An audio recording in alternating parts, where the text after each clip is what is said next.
જય શ્રી કૃષ્ણ, જય માતાજી. નમસ્કાર મિત્રો.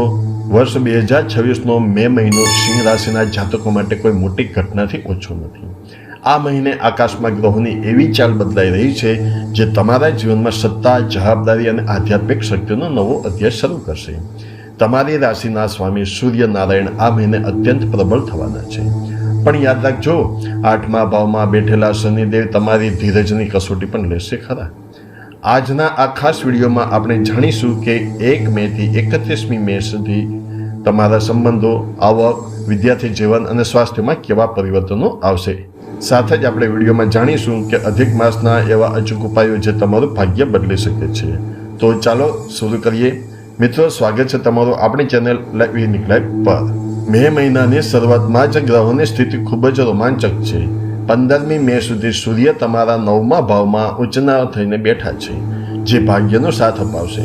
15મી મેના રોજ સૂર્ય અને બુધનું વૃષભ રાશિમાં આગમન થશે, જે તમારો 10મો ભાવ એટલે કે કર્મ ભાવ છે. આ સાથે જ 11મી મેના રોજ મંગળ મેષ રાશિમાં પ્રવેશ કરશે, જે તમારામાં સાહસનો સંચાર કરશે. પરંતુ આખા મહિના દરમિયાન શનિદેવ મીન રાશિમાં 8મા ભાવમાં રહેશે, જેને જ્યોતિષની ભાષામાં અષ્ટમ શનિ અથવા શનિની ઢૈયા કહેવામાં આવે છે. આ સ્થિતિ કાર્યમાં વિલંબ અને માનસિક દબાણ લાવી શકે છે. નોકરી અને વ્યવસાયની વાત કરીએ તો સિંહ રાશિના જાતકો માટે આ મહિનો પાવર અને પેશન્સનો છે. 15મી મે પછી સૂર્ય તમારા કર્મ ભાવમાં દિગ્બલ પ્રાપ્ત કરશે.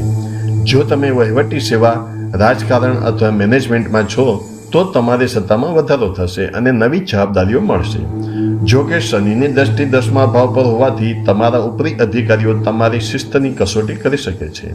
મિત્રો, ઓફિસમાં ગપસપ અને પોલિટિક્સથી દૂર રહેવું. વેપારીઓ માટે 11મી મે પછીનો સમય નવા સાહસો માટે સાનુકૂળ છે, પણ 17મી મે પછી શરૂ થતા અધિક માસમાં કોઈ મોટા રોકાણ કરતા પહેલા 10 વાર વિચારજો.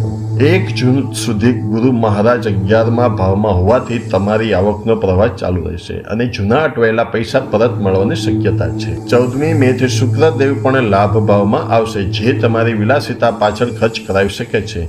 અષ્ટમ શનિને કારણે શેર બજાર કે કોઈ જોખમી રોકાણમાં ઉતાવળ ન કરવી.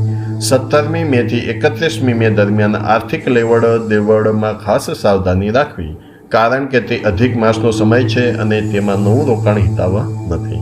હવે વિદ્યાર્થી મિત્રો વિશે જોઈએ તો કે તમારા માટે આ સમય ડીપર લર્નિંગનો છે. ખાસ કરીને કાયદો, વિજ્ઞાન કે ટેકનિકલ વિષયોમાં તમે ઉત્તમ પ્રદર્શન કરશો.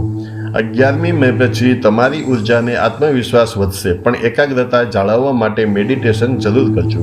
બીજી તરફ સિંહ રાશિની મહિલાઓ માટે આ મહિનો સામાજિક પ્રતિષ્ઠામાં વધારો કરનારો છે. જો તમે વર્કિંગ વુમન છો તો તમારી મહેનતને પ્રશંસા થશે.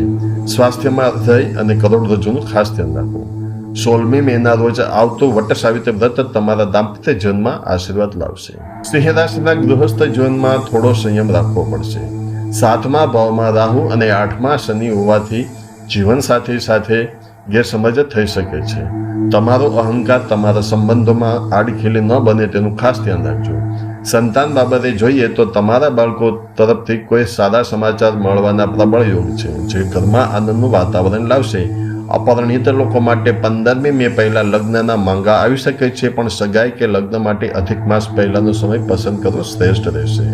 સ્વાસ્થ્યના બાબતે જોઈએ તો આ મહિનો થોડો એલર્ટ રહેવાનો છે. શનિની ઢૈયા હોવાથી જૂની બીમારીઓ પરેશાન કરી શકે છે.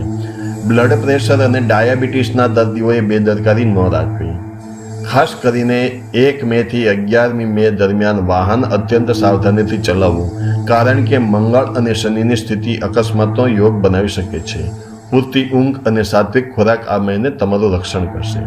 મિત્રો, તમારું રાશિફળ દર મહિનાની 23 તારીખે બપોરે 2 વાગે આપણી ચેનલ લાઈવ ઉપર મળી જશે, જે જોવાનું ચૂકશો નહીં. હવે મિત્રો, આપણે જોઈશું ઉપાયો. તો કે 17મી મે થી પુરુષોત્તમ માસ એટલે કે અધિક માસ શરૂ થઈ રહ્યો છે. આ સમય આધ્યાત્મિક ઉર્જા વધારવાનો છે. સિંહ રાશિના જાતકો માટે આ ઉપાયો રામબાણ સાબિત થશે. તેમાં સૌપ્રથમ છે દરરોજ સવારે સૂર્યનારાયણને જળ અર્પણ કરો અને આદિત્ય હૃદય સ્તોત્રનો પાઠ કરો. જ્યારે બીજો ઉપાય છે 16મી મેના રોજ શનિ જયંતિ છે. આ દિવસે શનિ મંદિરે તેલનો દીવો કરો અને કાળા તલનું દાન કરો. ત્રીજો ઉપાય છે અધિક માસ દરમિયાન ઓમ નમો ભગવતે વાસુદેવાય મંત્રનો જાપ કરો. તો મિત્રો મે 2026 એ સિંહ રાશિ માટે પોતાની જાતને સાબિત કરવાનો અને આધ્યાત્મિક રીતે શુદ્ધ થવાનો મહિનો છે. શનિના પડકારોને ધીરજથી જીતો અને સૂર્યના આત્મવિશ્વાસથી આગળ વધો. જો તમને આ માહિતી ગમી હોય તો વિડીયોને લાઇક કરો, તમારી રાશિના મિત્રો સાથે શેર કરો અને અમારી ચેનલને સબસ્ક્રાઇબ કરવાનું ભૂલશો નહીં. તમારો મે મહિનો મંગલમય રહે તેવી જ પ્રાર્થના સાથે જય શ્રી કૃષ્ણ, જય માતાજી.